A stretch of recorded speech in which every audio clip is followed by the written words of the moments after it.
Good evening. I'd like to welcome you to the 2018 Mickey Mantle World Series. I'm Tony Santoro, President of the Connecticut Amateur Baseball Congress. We're really excited to have 12 what I think are really competitive teams here this year. Unfortunately, because of the weather circumstances and flight delays, not all the teams are here. We are expecting them all be here ready to play ball tomorrow. We're really excited with the program that we have scheduled for you tonight. Want to acknowledge the Hit Club and Carm Faris for running the Home Run Derby, and the pitchers Mike Cleary and Don Mackey. Umpire coordinator for the Connecticut Umpires Association, Central Connecticut Umpires Association, Jeff Goodrich. And I want to start by introducing Joe Geary, the Director of Operations for the City of Waterbury. Thank you, Tony. Good evening, ladies and gentlemen. My name is Joe Geary. I'm the Director of Operations for the City of Waterbury. It's my high honor and distinct privilege to be here this evening representing our Honorable Mayor Neil M. O'Leary, who unfortunately couldn't be here with us, but will be joining us tomorrow night. Certainly it was Mayor O'Leary, along with most of the gentlemen you see behind me, who brought the Mickey Mantle World Series back here to Waterbury after about a 25-year absence back here in the late 80s and early 90s. We're honored and privileged to have it here. I just want to welcome everybody here. Hope you enjoy your time here in the city of Waterbury, and let's have a great tournament. Thank you.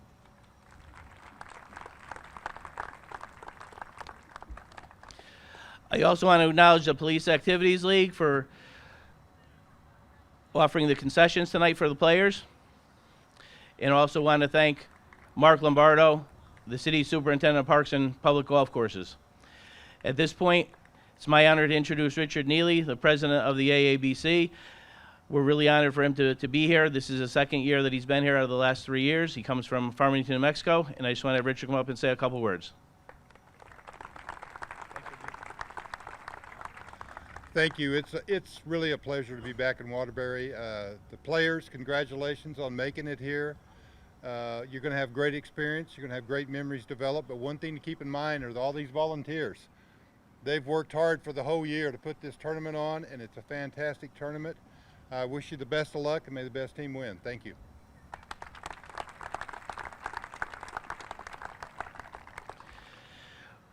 We were very excited that we were able to get our guest speaker tonight, Coach Jim Penders, the head coach at the University of Connecticut.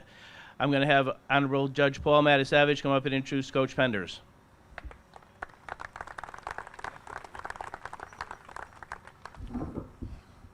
Good evening, everyone. Welcome to Waterbury, Connecticut, the brass city of the world.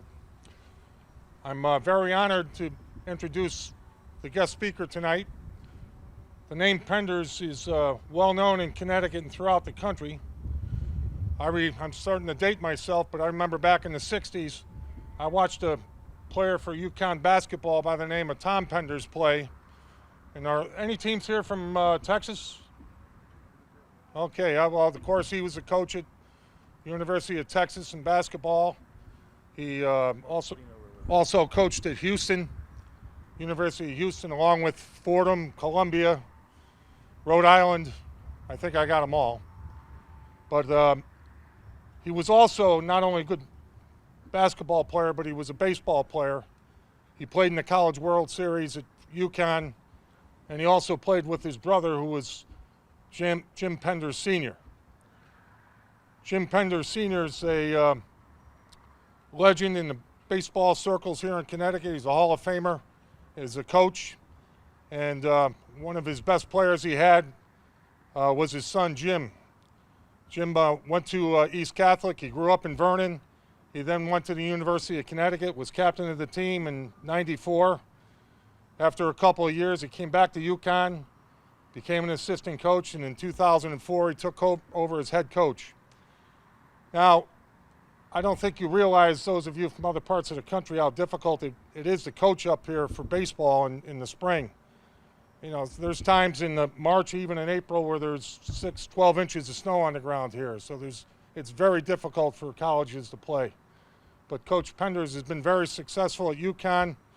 Last time I checked, I think he's won about 525 games. He's been to 4 NCAA tournaments. He's been known as the Coach of the Year 4 times in his leagues in the Big East and the American Conference. So with that, I'm very pleased to present to you to speak to you for a few minutes, Coach Jim Penders.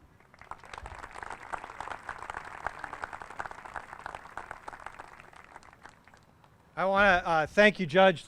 Very kind introduction. Not a note. I'm not that good. I need a couple notes, but very much appreciated. It's great to be here. I love being around people who want to share, and I think it's great to share this evening with you.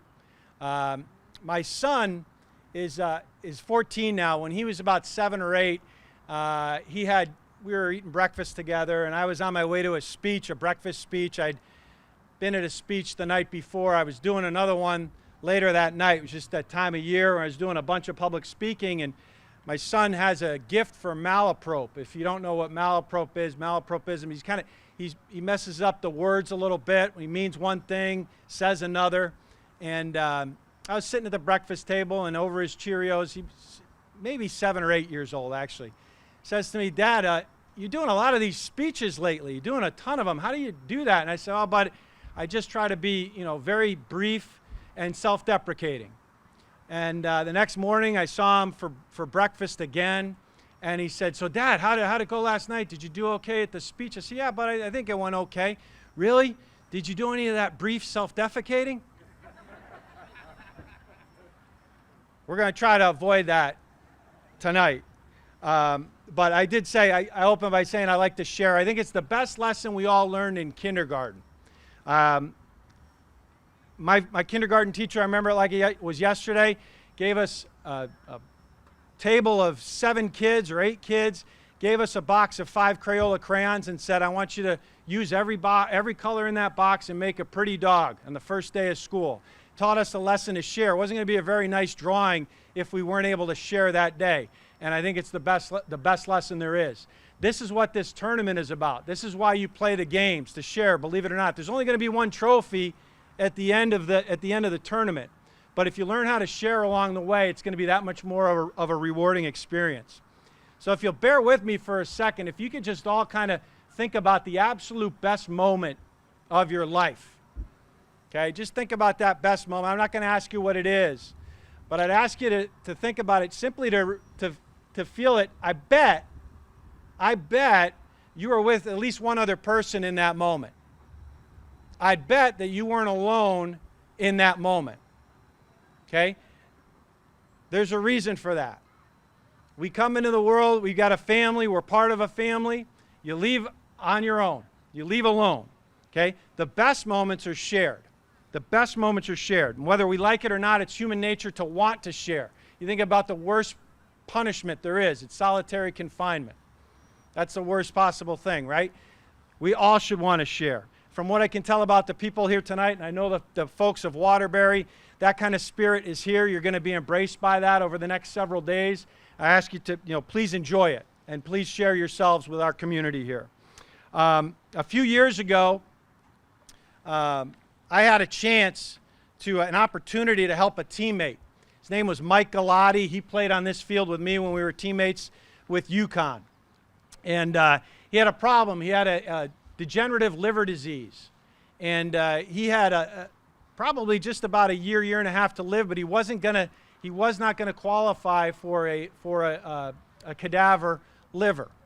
And we all, when I say we all, his teammates all lined up.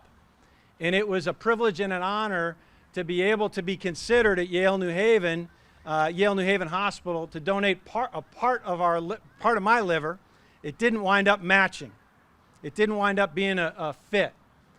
And yet I got a lot of attention from that, and Michael got a lot of attention from that. And in this world of social media, other people heard about it. And when he had another teammate whose father passed away in Washington, D.C., he was eligible to receive a direct donor. He was a direct recipient of this gentleman's liver. He happened to be a judge in Washington, D.C., and he passed away. And his child said, "I know somebody who needs this." Dad would want it to go to Michael. I just read about this online. Coach Penders at UConn was in line to get it, and it didn't work out. We can do this for Mike. Later that day, it was flown from Washington, D.C., the full organ, and Mike is living a very happy, productive life. father of two living in Avon, Connecticut right now, because people shared. And it wasn't me, it was the attention that I got.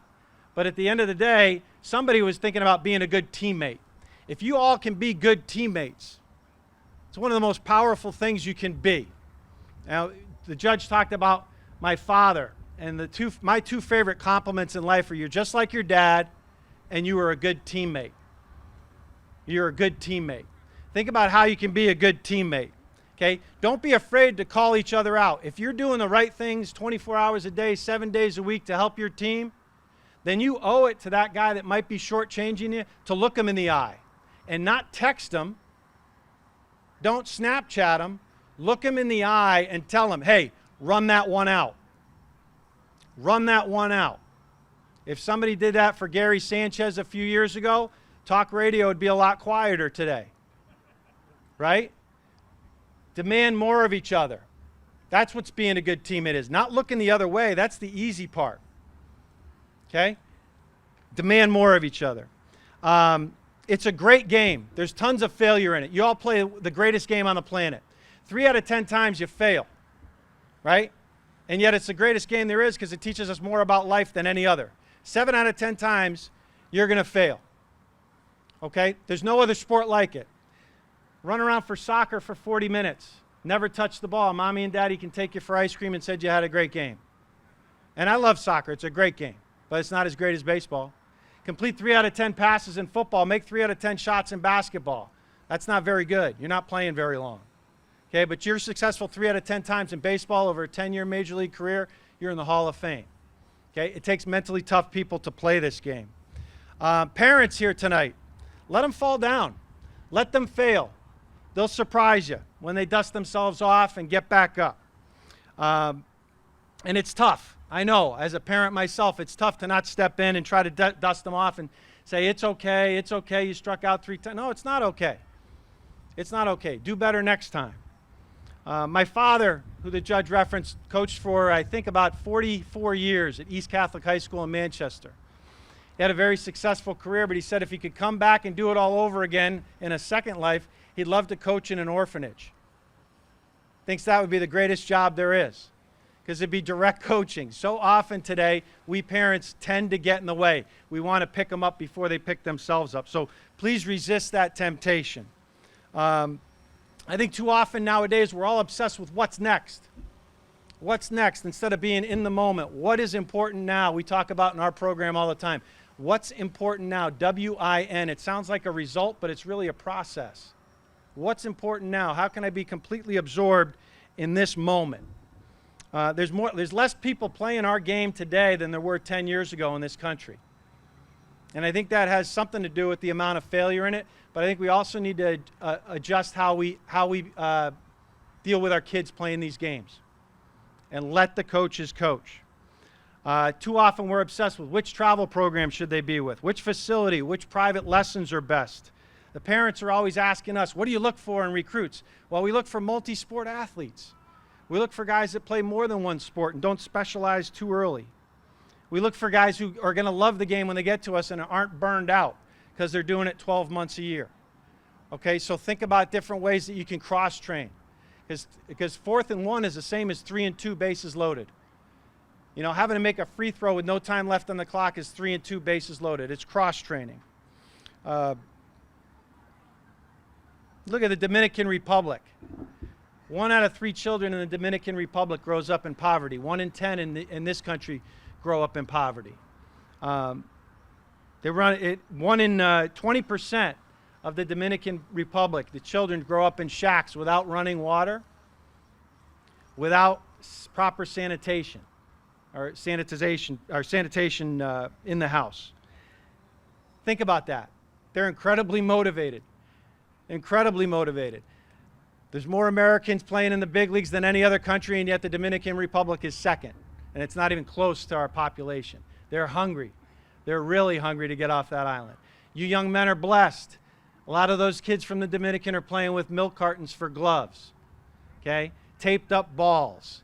Okay? You're not going to play with taped up balls this weekend, and I doubt we're going to see a milk carton for a glove out here. Understand, be appreciative of that. Thank the people. Thank the parents that helped you helped you get that nice equipment and your nice lives at home. I'd like to tell you a little bit about what we talk about in our program, and I think it relates across all effective programs. I'm not the best baseball coach in the world, certainly not in our state even. But I like to think that we do three things better than most. I like to think that we perfect our attitude, our concentration, and our effort every day. And on the top of our lineup cards, on the top of our practice plans are those three letters that represent attitude, concentration, and effort. A-C-E. Okay? If you have a great attitude in the classroom or in your community, great concentration, great effort, you're going to be an effective human being. If you have that on the baseball field, you got a shot to be a really good player. Okay? So oftentimes when we evaluate players, I love seeing you fail.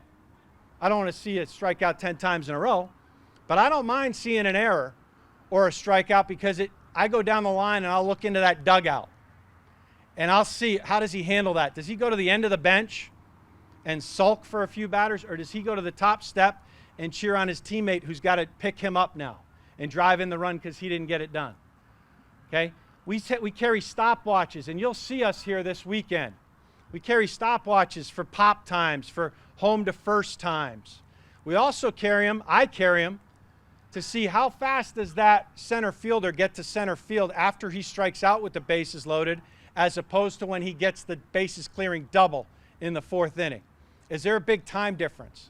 Does that catcher take a minute and a half to get dressed after he punches out looking with the bases loaded, as opposed to it takes 40 seconds when he gets the base hit? Tells me a lot about their character. Tells me a lot about their attitude, about their concentration, about their effort, about what kind of teammate they are. So think about how you can get better at those. And that's not just on the baseball field, fellas.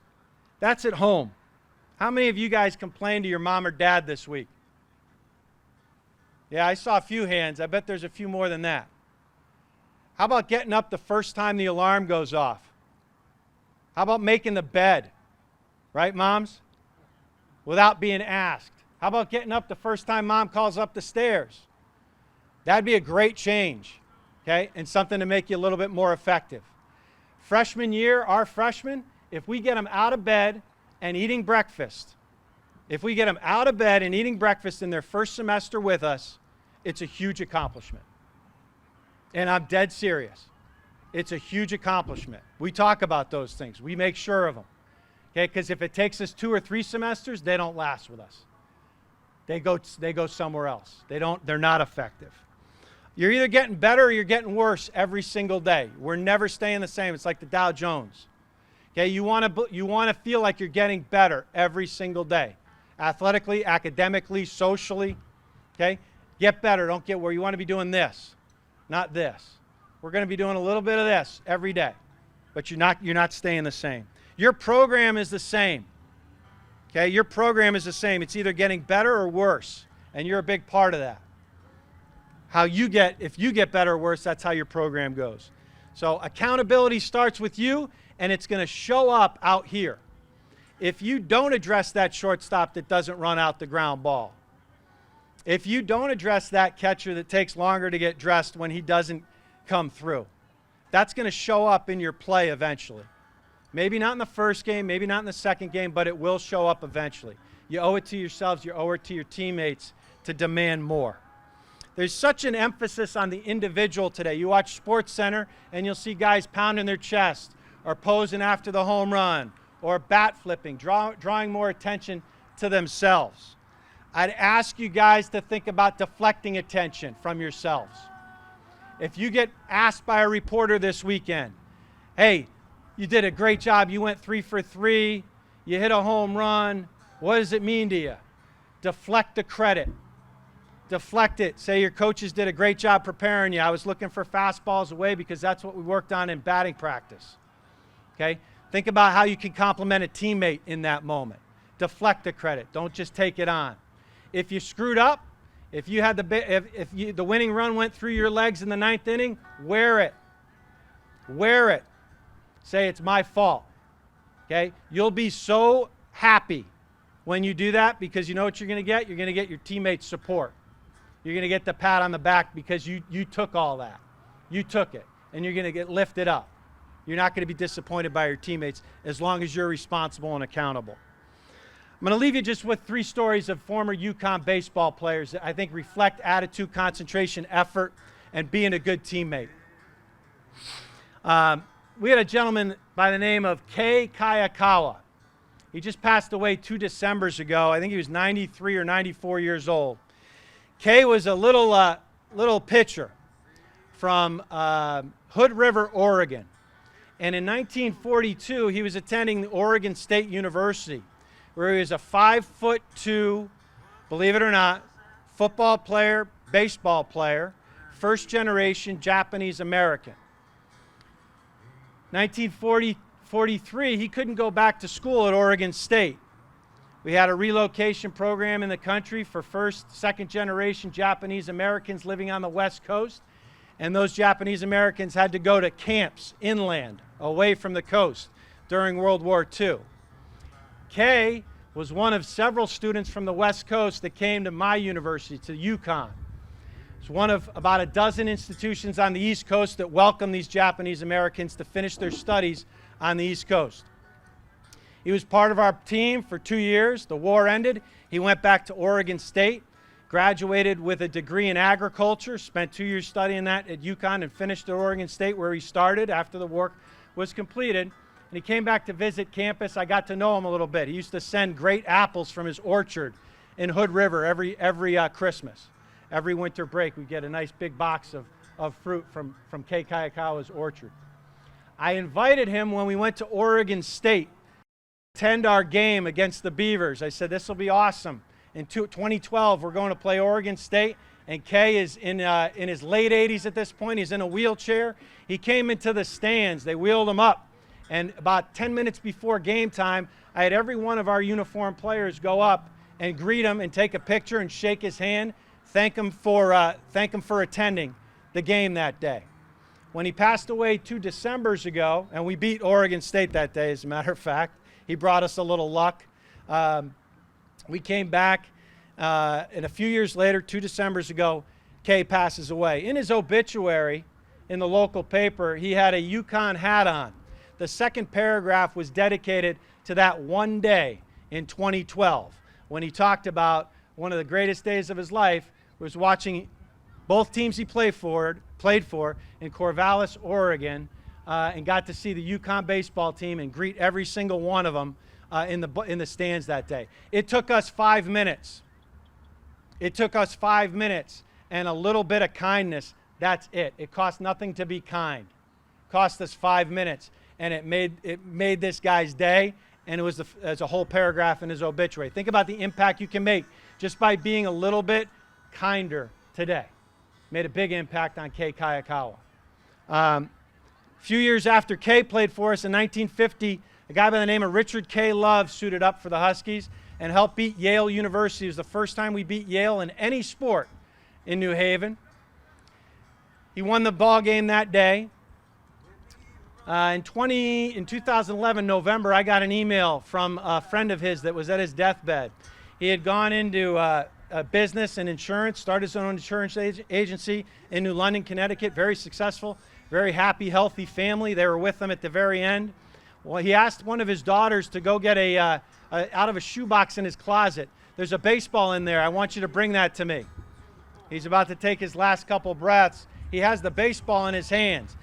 His kids didn't know anything about it. His wife didn't know anything about it. It had the autographs, the signatures of every one of his teammates from 1950. 61 years later, he passes away with that ball in his hands. That's how much the bonds you're making today matter. That's how much they matter. That's how much teammates matter. That's how much the relationships matter. Those are the things that are going to last. Those are the things that you're going to learn from. And the last one involves a more modern player that you guys may have heard of. His name's George Springer. George was the most valuable player in the World Series last October. We're extremely proud of him. He's a dynamic player, dynamic personality, great person. Great person. Everybody wants to be around him. He's like a moth to a flame. Everybody wants to go toward George. He's the light in the room everywhere he goes. And it's so awesome to watch him to watch the rest of the world discover George like we have. We've known him for a long time now.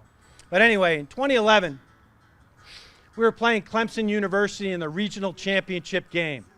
We had to beat Clemson to go on to South Carolina, where we subsequently lost the defending national championship, the defending national champions in South Carolina Gamecocks. They went on to win it another time in 2011 after they beat us and ran through Omaha. On the Monday, which was a must-win for us, George Springer gets to the ballpark, and I get to watch him go down the left field line and play hacky sack and wiffle ball down the left field line prior to our game. And I'm tight as a drum. This is the biggest game of my career. This is the biggest game of all of our careers. And George knows how to lighten it up. My assistant coaches said, look the other way, look the other way. Yeah, he's playing wiffle ball. He's got a hacky sack, but look at Clemson. And Clemson looked tight. Coach Leggett didn't allow music to be played in batting practice that day. He was on the back of the cage, and you could see every vein in his neck as he watched his hitters. And our guys were loose, except for the head coach. They were loose because George took us there. Later that night, he would be drafted by the Houston Astros, I think it was 9th or 10th overall. He knew that he was going to get about $2.5 million with that draft position, and he was not able to watch the draft or experience it in person in Secaucus, New Jersey, where it was being held, because he was busy helping us win a regional championship. I had the honor and privilege, after we ran away from Clemson that night, we kicked their rear ends. I think it was 12-1, 12-2, something like that. I don't remember scores, not so good with numbers, better with names. I walked out, I got to see George see his mother for the first time.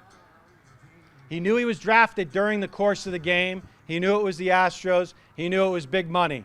All this guy ever wanted to do, just like many of you guys want to do, is play in the major leagues. He realized he was going to get paid to play the game he loved that night, and paid a lot of money to do so. What does he say when he sees his mother? I was there. I was right behind him when he saw her for the first time. He gave her a giant bear hug, and he whispered into her ear. He said, "Mom, can you believe it? Can you believe it? We won." We, not I, not me, we won. Nothing about the Houston Astros, nothing about $2.5 million. It was about we in that moment. That's the stuff that matters. That's the stuff that matters. So think about how you guys can be better teammates, okay? Think about how you can share it all more, all right? And we'll all be better for it. Thank you very much, and good luck to you all.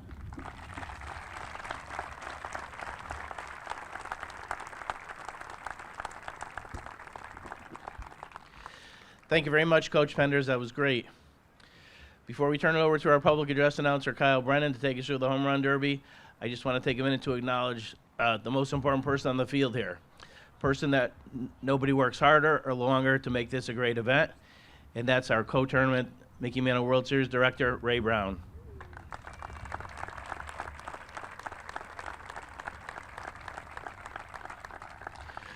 Okay, Kyle, we're ready to go.